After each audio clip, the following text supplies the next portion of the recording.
Hey everybody, this is Everyday Commentary, and I'm going to do a Sweet Stuff Saturday. It's going to be a little different than most of the Sweet Stuff Saturdays that I'm doing. This is going to be part of a series, so a series within a series. But I just wanted to talk about where the Sebenza fits in the market right now. So the question for the series is this particular knife better than a Sebenza? So before we get started, I kind of want to break down the market into a couple of different segments. So I have 5 knives in front of me, and they all sort of represent different levels of expense and detail and fit and finish. And I wanted to talk about those and then get into like the one-on-one comparisons with the Sebenza. So this all was started because I recently got a small Sebenza 31 with S45 VN steel. It's great. It's as good as I remember. It's actually a little better than I remember, but really, really good knife. I also got this knife relatively recently. This is the Tice Meads Dino, and it is superlative. But, you know, this knife, if you were to buy it today, which you can't because Sabi has essentially retired from making knives, is probably $2,000, $3,000. I did not pay that much. I bought it, and then I'll get to it in a second, but it's a very expensive knife. This knife was, you know, $1,200. This is $400. This is $160. This is $50. So if you think of it like this, you have entry level, mid-priced, high-end, custom art knife, right? Like that's sort of the way to look at these 5 knives. And I think it's going to be pretty clear that these knives are substantially nicer than a Sebenza. Not sure if they're better than a Sebenza, but they're definitely nicer. So let's start out and let's work our way up. Let's talk about why this is sort of emblematic of the entry-level knife. This is the Petrified Fish Mini Beluga. I could have picked a bunch of different knives to be here, but this is like a $50 knife. It's got 14C 28N steel, good steel, made overseas, nice fit and finish. Decent design, but like some cheap things, like, you know, stone washing is nicer than bead blasting.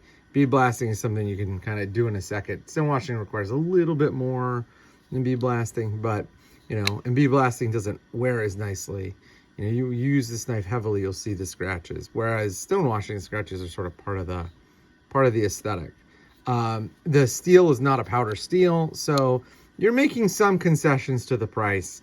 It's really kind of, you know, do you really need more than this? Probably not. But there are instances where it's nice to have something a little bit better than this.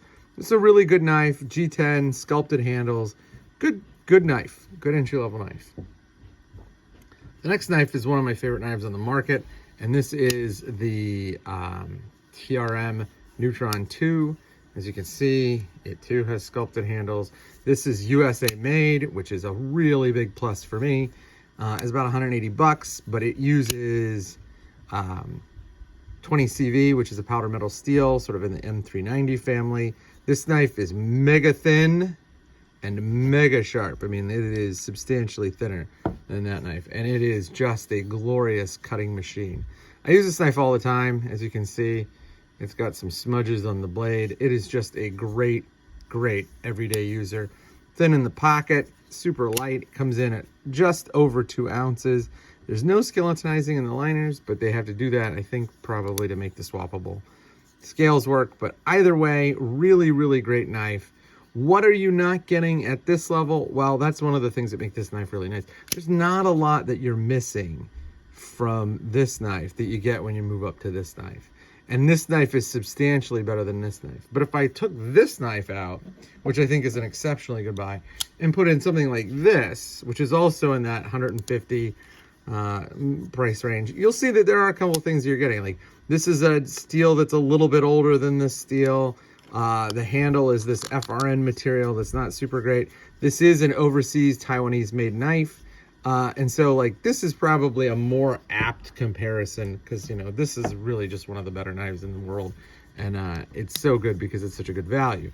But if you're looking at it like that, then I think you get probably a more emblematic representation of the market. So then you get to the Sebenza. And the Sebenza, this is a small Sebenza 31. It cost $375. Really, really great knife. This is substantially better than I remembered. It is better than the 21. It's not just the indexing hole. There are a couple of things that are nicer. The deployment is better, for example. And I do think that the interface here is nicer. It makes for a substantially better lockup. Great, great, great knife. I think that the Sebenza represents like the last sane purchase. You can use this knife for the rest of your life and be perfectly fine. That's why it's a great knife. It's probably not going to last this is going to last a little bit longer than this knife. But this knife is better than the Sebenza. As you can see, it's got a mirror badge. The badge is finger flush. The G10 is perfect. He has orange peeled the liners. He has orange peeled the clip, except underneath. I mean, there's just so much thought that went into this knife. The action here is some of the best in the world. He's hand rubbed the blade, so the blade has that sort of luminous glow that you expect on a hand rubbed knife. Everything is just superb, and you can get it to drop shut. It's gorgeous, and this is not one of those sloppy pivot drop shuts. It drop shuts, and it is absolutely dead rock solid. And in fact, all of the knives on the table are rock solid. Maybe not the petrified fish. I haven't tweaked that one yet, but that one is not quite as solid. This one locks up like a bank vault. That's why you like Sebenzas. What you're getting here is just a little bit more refinement, a substantial refinement of the form, but it doesn't cut better. It's not a better knife. This is actually, I think, substantially different than this knife and this knife. These two knives, this is a good knife. This is a great knife. This is more of a statement piece. As you can see, it has engraving. This is what's called banknote engraving.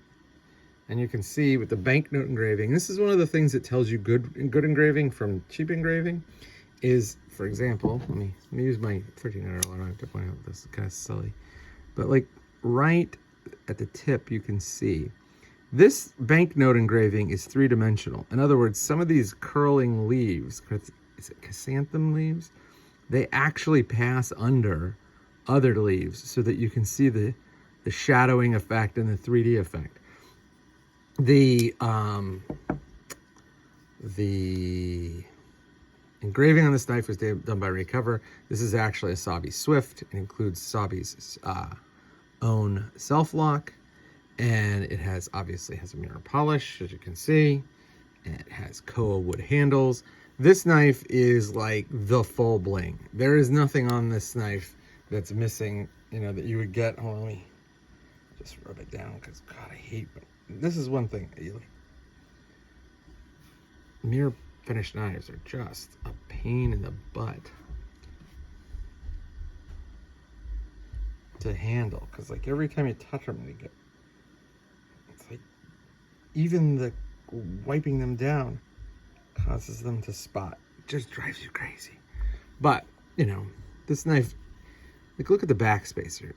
The backspacer is seamless. It actually does have a backspacer. There's nothing on this knife that I would not,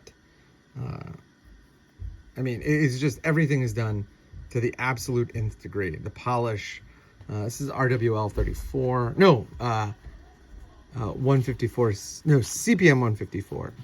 And it lives in this case. I do not actually carry this knife. I've only carried it maybe 4 or 5 times. But really, really finely made knife, and probably the nicest knife I have. Certainly the nicest knife I have, and probably the nicest knife I'll ever own. But that was just sort of a rundown, and then when we start in earnest, we'll just do, is this better than a Sebenza? Boom, boom, boom, boom, boom. So there you go.